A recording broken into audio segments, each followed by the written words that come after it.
Preparations are underway for the UK's first ever rocket launch. It's being carried out by a repurposed Boeing 747 that's scheduled to take off from Cornwall on Monday. Once the plane is over the Atlantic Ocean, the rocket will be launched. It's carrying 9 small satellites into orbit, which will be used by both the military and civilians.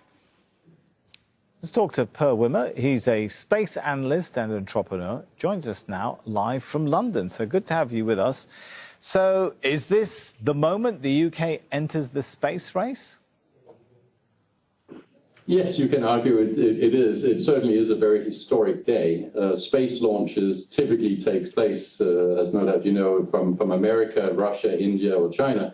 But the UK, whilst active in the space industry, has not had a space launch. So this is a historic day for the UK and also for Virgin Orbit specifically. Virgin Orbit has had 5 launches out of Mojave previously, one that wasn't successful, and 4 successful ones prior to this, putting 33 satellites into space, but not out of the UK. So we're very excited here in the UK. I'm based out of London to see what happens later today. Well, why now, though? Isn't it a bit late in the game to get into the space launch game?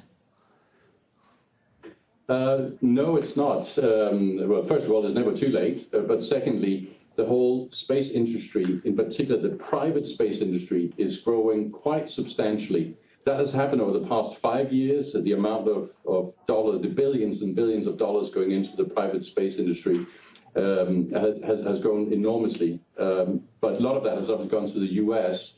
But the UK has had contributions, significant contributions, not only as part of the ESA, European Space Agency program, but also privately supplying NASA with various materials and components, but not had a launch just yet. And so this is the real game changer today. Now there will actually be a first launch out of the UK.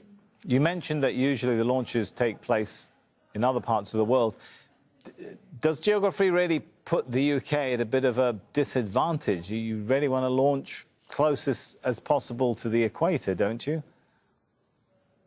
Yes, that's correct. You want to be close to the equator, and ideally you also want to be in a place where weather is unlikely to interfere. Now, the UK doesn't particularly qualify on those 2 accounts. The UK is not that close to the equator, and the weather can indeed play up. So it is a little bit higher risk in that sense compared to, say, the Ariane rockets when they leave from French Guiana, or indeed when NASA sends up rockets from Cape Canaveral. But it's not to say it's impossible. It certainly is possible, and hopefully we'll get the proof of that later today. All right. Thanks so much for your thoughts on that. Welcome.